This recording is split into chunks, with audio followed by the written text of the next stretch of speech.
Okay, here's a video of the 10 kits we received from Banggood, and you can see the template on top of these kits.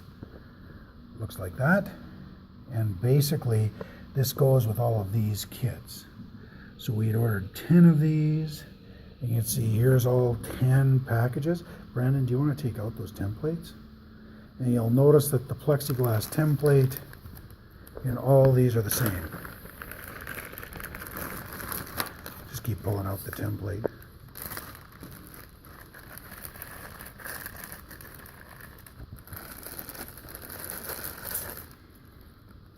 And it's the same one. And this is the incorrect template from the website. So every kit's the same. So you can see this one, you can see right through the plastic there. This one here, that one's in between. Can you pull that one out? This one here, there's another one you can see through the plastic again. This one you can see through the plastic. They're all identical.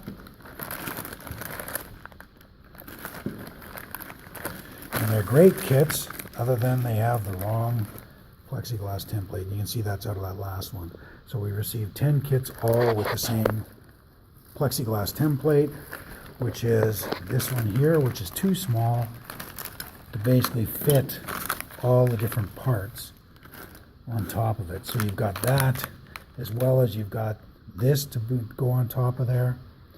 So with all those kit parts, you got the motor controller too. So with the motor controller, the Arduino board, the battery pack, and the ultrasonic holder, there's just not enough holes.